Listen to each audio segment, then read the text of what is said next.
We're going through the fruit of the Spirit. We like to think of it as a bunch of things, fruits with an S, but it's not. It's singular. It is the fruit of the Spirit. And so each week we're going to look at a different aspect of this fruit of the Holy Spirit. And so today we look at the fruit of love. Oh, love, such an easy topic, such a fun topic, so simple, right? Actually, we're going to look at the struggle for love. We're going to be looking at the struggle for love. So let us go back to our passage of Scripture. Let us go to Galatians chapter 5, verse 22. Galatians chapter 5, verse 22. Hear the word of God. But the fruit of the Spirit is love, joy, peace, patience, kindness, goodness, faithfulness, gentleness, and self-control. Against such things there is no law. Those who belong to Christ Jesus have crucified the sinful nature with its passions and desires. Since we live by the Spirit, let us keep in step with the Spirit. What's so hard about all that? That's just an easy breezy, simple message, right? So let's talk a little bit about this human dilemma. Let's talk about this challenge that it seems to be all of humanity has been infected by, this very, very difficult dilemma. Because the Word of God gives us two possibilities. It says that we can live by the Spirit, that is, having God's life cultivated in us like a garden, or we can live according to the sinful nature. If you remember 2 weeks ago, that was the thrust of the whole passage. In fact, that's the thrust of this life according to the Spirit. We can choose that lifestyle, or we can languish in a lifestyle according to the sinful nature. So when we come to this human dilemma, let us dissect this concept of love a little bit. Well, someone once said that human relationships can be difficult. That's like the understatement of the universe, isn't it? Human relationships can be difficult. Who would have thought that? The human struggle for love, it seems an almost universal dilemma. I say that a bit tongue-in-cheek because it's most definitely a universal dilemma. Let me illustrate that to you. If you dig long enough into someone's past or into someone's relationships, you know what you're going to find? This human dilemma. A need to be loved met by disappointment. A need to love met by disappointment. We're going to find this reality that throughout our lives, some of us have been broken and some of us have broken other people by the way we have acted. Or what we should have done in love was actually not done right. And so as you dig into this, you realize there's this universal thing at foot. There's this desire to be loved, but how often are we met with lovelessness? Or how often have we not loved those we were supposed to? So when we come to this topic, we're going to talk about it not just from a romantic point of view. That was last week, Valentine's Day. We're going to talk about this from relationship point of view. That is, parents. We're going to talk about parents to children, children to parents. We're going to talk about friends, workplace. We're talking about, of course, marriages and all relationships. We're going to look at this subject matter in a broad context. So let's start with a Hallmark moment, one of those wonderful little lines you might see. Maybe I can sell it to Hallmark and make millions of dollars for the church. What do you think? We can use millions of dollars, right? So let's see if we can market this phrase. You ready? I know you're a small group, but you can be a vocal group. All right, good, ready, awesome. Bring it on. Here it is. Even amongst the best of us, love can seem mystically dysfunctional. Oh, wouldn't you like to get that, on your card? Love is so mystically dysfunction. I dysfunction you. But the interesting thing is sometimes this relationship's great, but this relationship's not great, or that relationship's working pretty good, but this relationship's not working pretty good, or we look over the totality of our life and we go, yuck.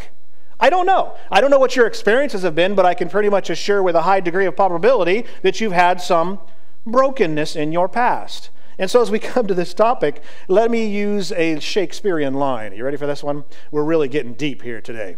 Let me use a line from Shakespeare, a quote that he had one of his characters to deliver. And it goes like this. The course of love, I'm trying to be Shakespearean. The course of love never did run smoothly. Amen, right? Amen. Let me illustrate it another way. Let's use a romantic setting, and the boy is going to be kind of the bad guy in this illustration, but that's not always true, okay? So it's boy meets girl, girl meets boy. Ah, true love. The girl is so excited. She says, I finally found someone who completes me. I finally found someone who satisfies me. I can find the fullness of the expression of love. It's so awesome. And the boy says, finally. You see, his motivation is he's not looking for, as someone once said, he's not looking for Miss Right. He's looking for Miss Right now. And the result, of course, is brokenness. The result is pain. The result is dysfunction. So concept of love is pretty important, wouldn't you say? And so as we come to this reality, we realize that the end result of that is when we're hurt, we tend to love less.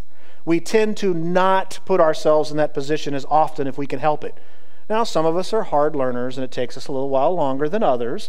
But in the general thrust of it, what happens is when we're hurt by love, whether it's family love, whether it's romantic love, whether it's love of any kind, when we feel that pain, when that brokenness comes upon us, we harden our hearts just a little bit.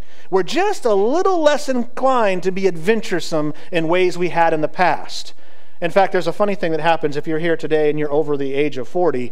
I can predict with a probably high degree of probability you do not make friends very quickly. Let me illustrate it this way. Do you remember when you were just a little person, maybe 9 or 10? I know some of that's going to be really hard. Oh gosh, 9. When I was 9, that's so long ago. That was when the horses and carriages and buggies and telegraph was the main transport. Yeah, I remember. Okay, good. So remember when you were 9 or 10 years old and you would go to a park or some fun place and you would run up where there were kids and you go, hi, my name is Ben, my favorite color is, let's be friends. Okay. And you just had 10 new friends? Done. Now do you know what happens? We meet someone and we're like, oh, hi, yeah, I don't know if I like those shoes. I mean, he's wearing, oh, he's a Raiders fan. I don't know. All of a sudden, we're looking for any old excuse to maybe distance ourselves. We're not looking for that eagerness to make a new friend. We're a little hesitant. We want to know more about this person. And it doesn't matter what level of relationship. It's strange how we get that way. The older we get, the hardened our heart becomes in this subject area. And there's a reason for that. You've been hurt. Or you've hurt other people. And so this is part of that human dilemma. It's a paradox, really. Listen to this. There's a paradox of the lonely and the unloved. Check this out. Often the most desperate people for love are the ones that are most deprived of love. Isn't that interesting? And often those who are deprived of love are the most incapable of expressing love. So they're looking for something and they're not getting it. Think of it this way. When we are not loved, we hunger to be loved more. The less love we receive, the more love, or the less love we receive, the more love we go after. It's like emotional quicksand. We get deeper and deeper into this strange paradox. And so we find this paradox at work in our broken world. And so as I think about it, there's a quote I came across a couple weeks ago, kind of a funny quote, but it illustrates it. Do we have any control freaks in the room? Just 2? Oh, 3. Okay, good. Only 3 or 4 of us. Some of you guys are so controlling, you don't know if you want to answer my question because that would be surrendering some control over your position, so you didn't answer the question. Okay, great. This quote's for you. Listen to this statement, okay? The dilemma for a control freak is that he or she can never be rubbed the right way and will often rub others the wrong way. It's like, come here, I love you. No, go away. Come here, no, not that close. Come here, I love you. No, I don't love you that much. All of a sudden, there's this strange thing happening. You want love, but you don't know how to get it, and it just doesn't seem to be working. Love can be mystically dysfunctional, and brokenness becomes a way of life for us. This topic of love is so entrenched in our culture. If you just look at quote-unquote secular music, have you listened? We've already talked about Love Hurts before. Remember that song? Love is a Battlefield. Pat Benatar, know that one. Tina Turner, What's Love Got to Do with It? A little Huey Lewis News, The Power of Love. I mean, I could go on and on and on and on. It is entrenched in our culture. What's often at work, though, is a really bad concept of love. So why can't we just do without it then? Forget about it. This is a loveless world. It's a broken world. I'm going to protect myself. I'll build a log cabin in Oliver somewhere where no one will come near me, and I'll just live by myself. I'll love myself. That's all that counts. You know, a funny thing about that, sociologists have long documented the reality that we don't live well that way. What do we do when we don't have someone who loves us? What do we do when we don't love someone else? Well, it's interesting that we tend to get even more dysfunctional. Big surprise. Because the truth is, love is not just a want. It's not just a desire. It's an absolute need. You've been designed to receive love. It's a need. Sociologists, again, I bring that back to you from a scientific point of view, have actually already shown this to us. In a lot of the third world countries, though it's very possible here as well, but they found it really at foot in third world countries, they find these areas where there's lots of orphan children, and they find that there's barely enough workers to provide them shelter and food, and what does not normally take place, they're not picked up a lot, they're not loved, they're not held, and they found a really strange thing happens when a child is not loved, especially the younger they are. They can actually and do die. Isn't that the strangest things? And so they've noticed that they have to be held, they have to be talked to, and those that often grow up without having love expressed to them find themselves incapable of expressing love, not sure of what love actually is. So we see this dilemma at work. Someone once put it this way: we learn to love by being loved. Oh, that's powerful. Wait a minute. We learn to love by being loved. Wait a minute, we have a problem, don't we? What if you've never had a healthy love relationship modeled for you? What if your parents did not love you? What if you grew up in a broken home? What if all your marriages or all your relationships have been dysfunctional? What are you drawing upon as your understanding of love? What can you turn to? Here, let me illustrate this in a funny way. This is a lot of fun. Every service I've done, this will now be the 5th one, cracks me up. I seem to get the same answers. Ladies, you're easy to pick on, so let's start with you. Ladies, have you ever said, I don't want to be like my mother? Deathly silence in the room. You don't even want to admit to that thought. And have you found a weird, strange thing happening in some way, and somehow you find you tend to be a little bit like your mother? Isn't that annoying? See, here's what's interesting. Or fellows, maybe your father did not love you or show intimacy to you, and you find yourself having that very strange, we think it's a male thing, but maybe it's a not modeled thing. And so we find this interesting dilemma at work. Our concept of love is often a shadow of the real thing. So many of us have not actually expressed or received the kind of love that God's Word talks about. So let's go to the solution a little bit. Let's look at the design for love for a second, okay? One of the problems when we get to the word love, we think, oh, it's a religious word or it's a theological word. No, hold on a second. That's to make that love is somehow so abstract, so divorced from reality that it never touches the earth. Wait a minute. We saw that Jesus Christ came from this esoteric, hard-to-understand heaven and came to this nitty-gritty, dirty little earth and came and demonstrated love. So it's not an abstract thing. It might surprise you, but the Bible speaks extensively about love. In fact, it is its primary message. This is a stunning thought. This has profound implications for us. Love is the main thrust of everything that God says. I want you to let that sink in. And now, some of you, just to play the odds for a second, some of you do not believe that. Some of you, there's going to be a couple of you at the very least in here, that think that how can justice and grace coexist? Some of you are going to think if it's the thrust, what about all these moments of wrath, and what about the flood? And some of you all have hang-ups. I mean, let's look at this group. You got hang-ups all over the room here. Some of you just don't quite get that, and I wrestled with that too, and we often do. But the reality is, the Bible is very clear that love is the main thrust of everything that God says, everything that God does. Even when He's holding someone accountable, He does so from love. That His justice is an aspect of love, just as His grace is an aspect of love. And we're like, oh, can't compute. Does not compute, I'm done. And we come to this reality when we see that love is at the thrust of everything God does, all things. In fact, all that God has ever commanded us is based and founded in this concept of love. A verse that we're very familiar with, but sometimes maybe don't grasp its full impact. One time, a human was trying to trick Jesus, and he came to Jesus, and he said, oh, Jesus, great teacher and all that cool stuff. Tell me, what's the greatest command in all of the law? It was kind of a trap, right? Because there's something like 639 laws. And if you express just one, then you're said to have loosened the rest. If you're to raise up one at the detriment to another, you're accused of antinomianism or against the law. And so it was a trap. Jesus, not being fooled by anyone, set forth one of the most powerful answers that to this day it still reverberates through human history if you're willing to listen. He answered it this way: the greatest command is love the Lord your God with all your heart, soul, mind, and strength. And the second command is like it. love your neighbor as yourself. And it's a pretty good answer, isn't it? But I want you to grab onto the difficulty of this answer. You see, I love the idea of the first part. I despise the idea of the second part. If he could have kept the first part, that would have been great. If he could have just left off that second part, we could all come and sing together and be happy. Let me explain. Some of you look confused. Love the Lord your God with all your heart, soul, mind, and strength. Easy. No problem. He is awesome. When you come to know the real living God, it's not hard to love that God. You're not challenged by the real living God, for you've experienced His grace. His mercy has touched your life. You've tasted His attributes. You understand how amazing He is. He's all-knowing, all-powerful, and loves you still. You come to the reality of how awesome God is. It is easy to stand here and sing. The people that wrestle with that are those that have not encountered Him, okay? So once you've come to know the real living God, that is not hard to do. We act as if Jesus is saying something impossible. You got to love God with everything. Oh, I just can't do that. Yes, you can. When you encounter the real God, that's easy.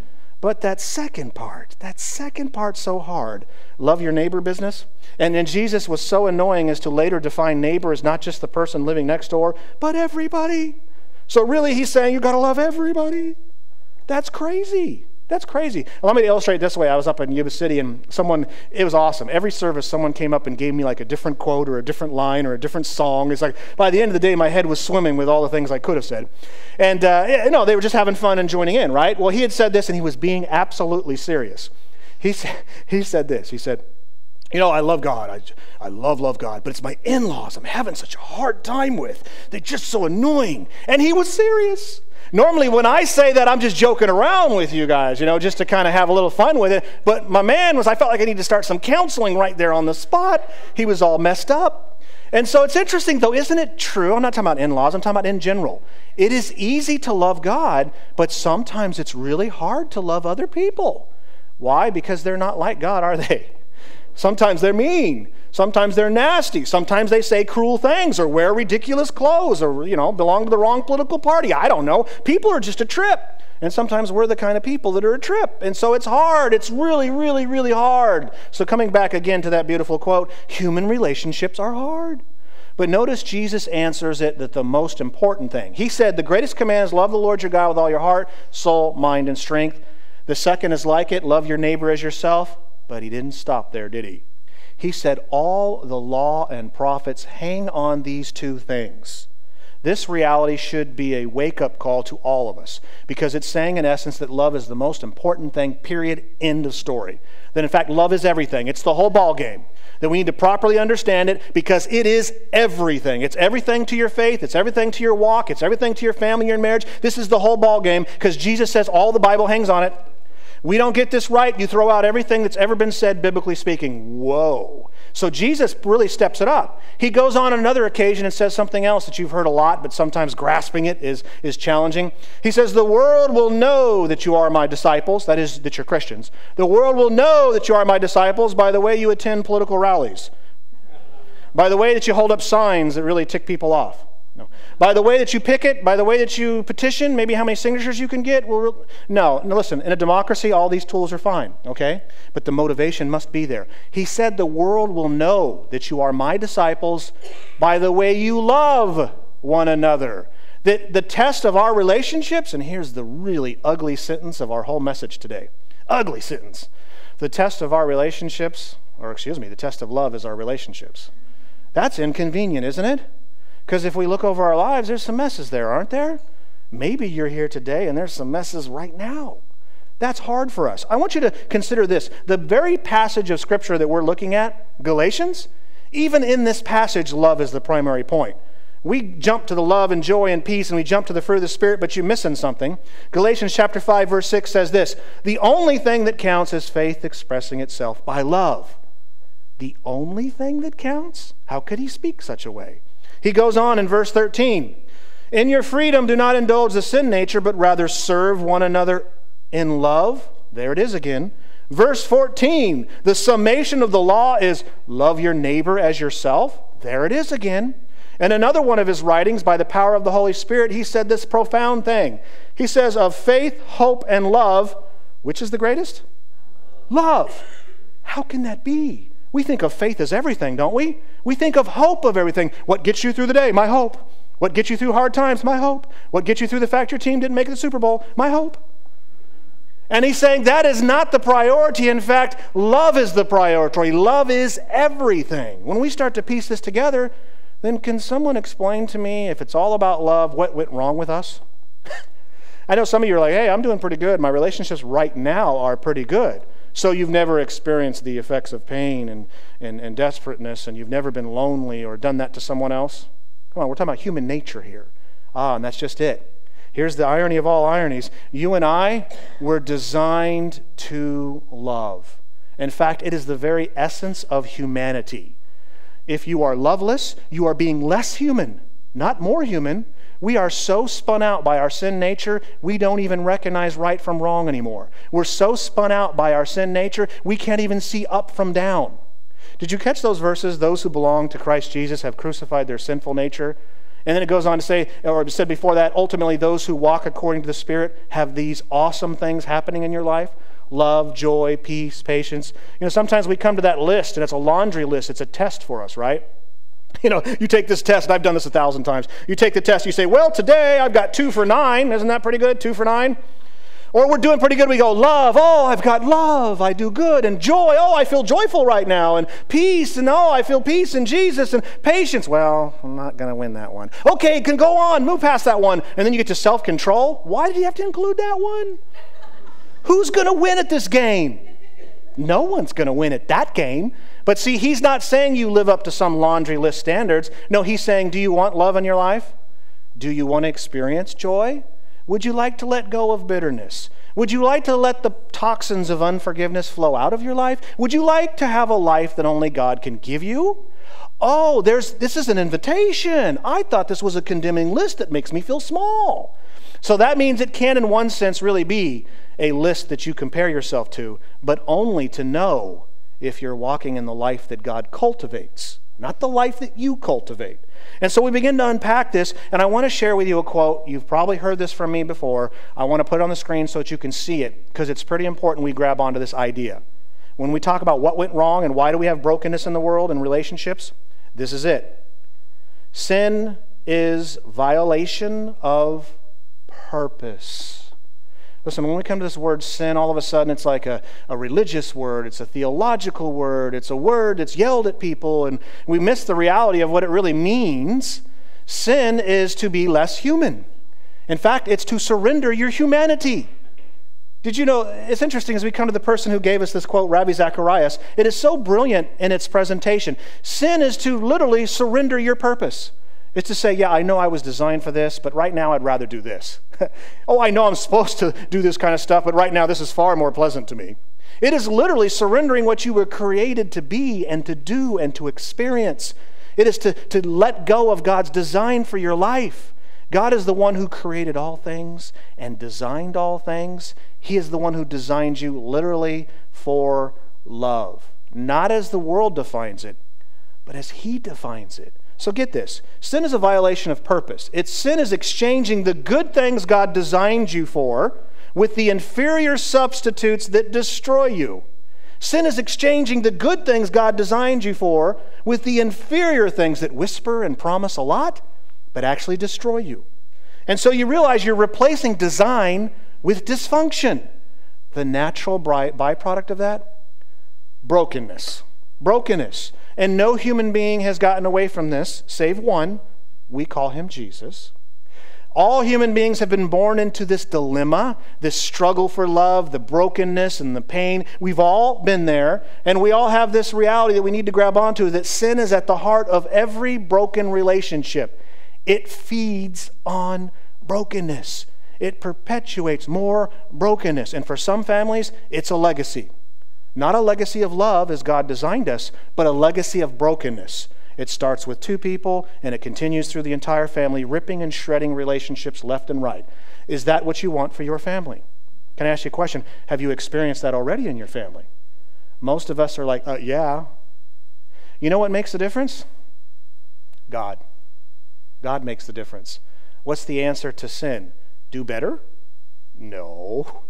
You can't do better. It's quicksand again. You try to do harder, you try to love more, you try to be more patient, you try to get rid of anger, you try to get rid of bitterness, that trying never is going to make it. It's only going to feed more brokenness. You're going to bury yourself deeper. The answer, quite frankly, is found in the verse that we read this morning. It's a verse because it's hidden underneath these love, joy, peace, patience. It's like we focus on that, we don't catch the phrase underneath. Here it is. Those who belong to Christ Jesus have crucified their sinful nature with its passions and its desires. Okay, what does that mean? I can tell you this much, it does not sound pleasant, does it? I don't think that sounds good. Can we skip that part? Is that just like for pastors and missionaries? Because clearly I don't want to... And then we compound that with things that Jesus says, like deny yourself. What? I'm wonderful. Why I want to deny myself? Deny yourself. Pick up your cross. What? A cross? That's crazy talk. I don't want to carry a cross. It's heavy, first of all. Might get my Hawaiian shirt dirty. And if I'm carrying a cross, it means I'm going somewhere unpleasant. Why would I want to carry and go somewhere unpleasant? No, Jesus, maybe you're speaking to someone else. But he says, follow me. He's leading us somewhere. Oh, he's going to lead us to the primrose path, and we can smell the roses and have a wonderful life. Your bestest life now? Is that what he's saying? No, that's not what he's saying. Sad to say, this message is not presented much in our country anymore, but Jesus Christ is saying, deny yourself, pick up your cross, and follow me because you're fixing to die. And he means it in a very, very powerful spiritual way. You see, Jesus Christ was already crucified for us. You're not actually likely to ever be crucified. He's talking about what you do with your old way of life, with your old understanding of love, with all your dreams and ambitions and agenda. He's talking about everything that you are as a human being. Give that over to Jesus Christ and follow him because he's got something better than you can dream up for. He's got something more significant and more impactful than you can ever create for yourself. But as long as you are following your leadership, you will never follow his leadership. I only know this from personal experience. As long as I'm following me, I can never follow Jesus. It just doesn't work out. Jesus wants me to go to uncomfortable places. I don't want to go. Jesus wants me to talk to people I don't want to talk to. So I don't. Get it? So those who belong to Christ Jesus have crucified their sinful nature. Let me do it maybe another way. You crucify your sinful nature by coming to the cross of Jesus Christ, accepting what he did, and yielding all that you are. That's it. It is not as religious and esoteric and philosophical as people make it out to be. You come to the cross of Jesus Christ and you offer everything that you are, everything that you have been, and everything that you ever will be. And you say, okay, Jesus, what can you do with me? And you offer yourself to him. Because the truth is Jesus Christ has already provided the means for you to accomplish this. Let me use another quote that you've heard before that maybe really helps. Oswald Chambers once wrote it this way: go to the funeral of your own independence. You're not the boss anymore. You can't be the boss anymore. Not if Jesus is the boss. You can't both be calling the shots. And so what does this have to do with love? See, there's the rub. When we talk about learning to love, it can only be done by turning to the author of love. It can only be done by turning to the source of love, the one who loves you. Do you remember when we said that, this idea that without love we tend to shrink and shrivel, and it's like we need to know that someone somewhere cares if we disappear off this planet. We want, if just one person knew, and loved us, that makes a difference, right? In fact, if you poll people with surveys and you find out that if they have at least one person to love them, it makes a big difference. In fact, they found that mental illness is sometimes directly related to not having anyone that genuinely loves you. It drives us crazy, and I mean no pun whatsoever.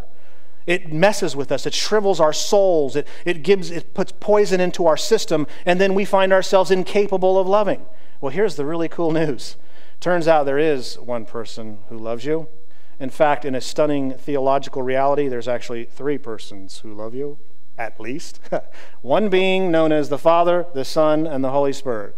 Three persons in one being. Somehow the amazing reality says, I love you. God loves you. God absolutely loves you, and he demonstrated it. He demonstrated it so that you don't have to live in bitterness anymore. You do not have to be enslaved by sin anymore. You don't have to be trapped in that lifestyle anymore. He went to the cross as a demonstration of love so that you don't have to live that way anymore. So when we come to the cultivation of the fruits of the Spirit, the really amazing thing is that's the life he's offering, a life of love. You see, in Christ Jesus there is love.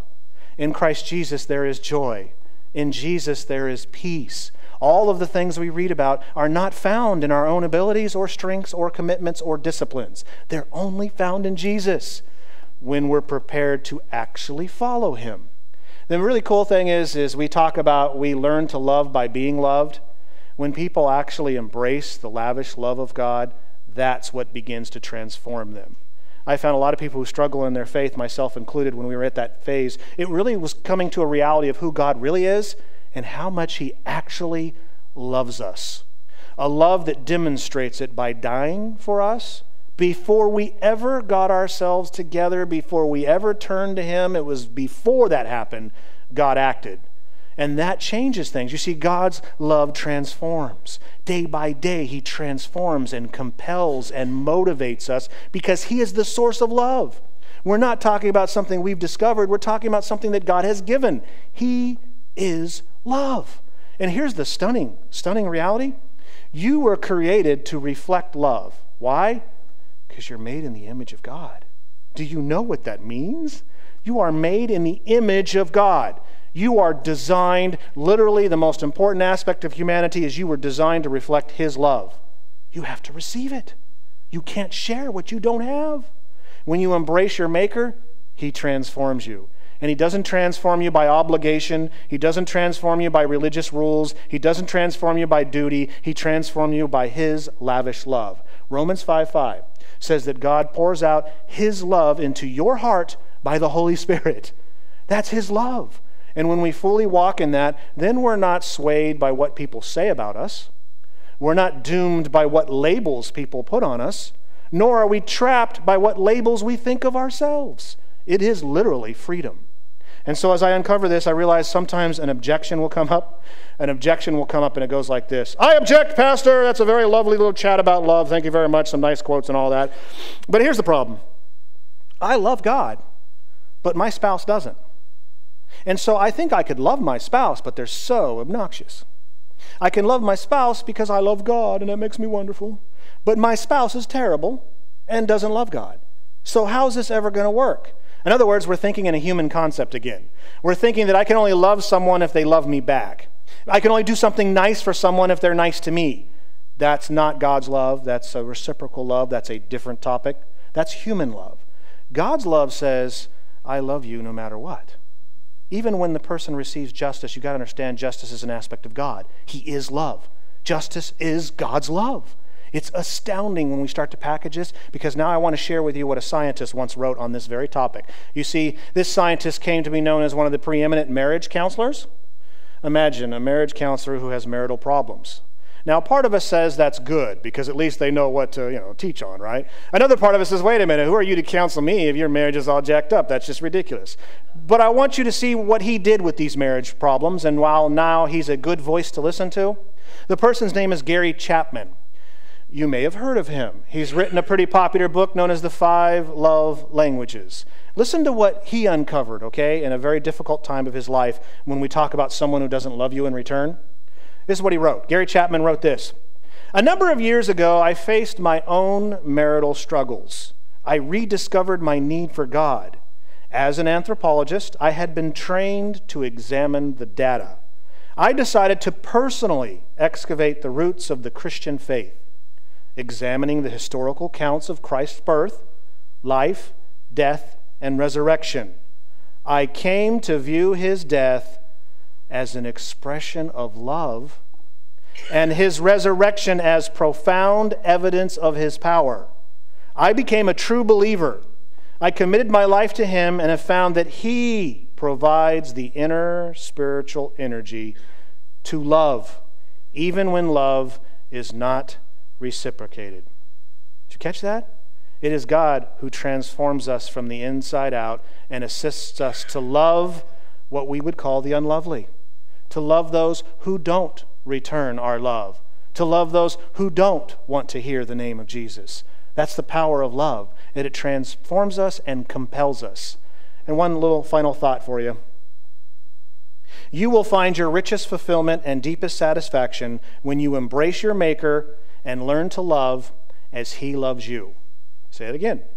You will find your richest fulfillment and deepest satisfaction when you embrace your Maker and learn to love as he loves you. You get to that place, and you're going to be transformed day by day into the image of God. You see, when you're prepared to yield yourself, that's when God begins cultivating his life in your life. If you're still clinging on some of your own commandership and your own leadership and your own ways and your own lifestyle, that's the point when cultivation doesn't happen. And then 30 years later, you're like, I don't know why. I asked God to do this and he just won't do it. Probably not the case, is it? Oswald Chambers, once again, go to the funeral of your own independence. And so the really exciting thing about that is yielding our life to Jesus Christ is the exact point of victory, because Jesus purchased it on the cross. The victory isn't something you have to wrestle with, whether it be addictions, whether it be brokenness, whether it be pain of your past, uncertainty of your future, all of these things, anger, rage, whatever, all of these things are surrendered to the cross of Jesus Christ, and now it's incumbent upon Christ who transforms you. And I'm pretty sure Jesus can handle all of our issues. In fact, I once heard it this way. Someone shared a quote with me, and it says, Jesus Christ was hung on the cross for our hang-ups. Isn't that cool? Would you stand up?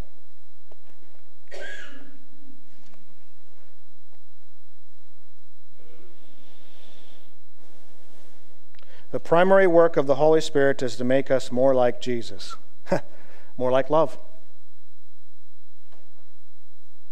Father, thank you for the reality that we can come to this point and understand that the love that you talk about, the love that you have expressed, is not something we manufacture. It's not a feeling and emotion that we have to somehow raise to the occasion. It's not it at all, Lord. It's just receiving what you've already done for us, receiving what you've already demonstrated for us. Lord, help us to grab on to that reality, that you are love, and that you produce your love inside of us. Lord, we desire more of your love to be literally lavished over us as your word says, to flow into our hearts as your word says. Help us to embrace that reality. Help us to let go all of the broken images and ideas of ourselves that have been foisted upon us by either our own brokenness or by someone else who is also broken. Lord, help us. We know that you are in the business of salvation, which means wholeness. It doesn't mean redeemed from sins exclusively. It means wholeness, bringing back peace to our lives and joy to our lives and patience and all the things that your word reveals to us.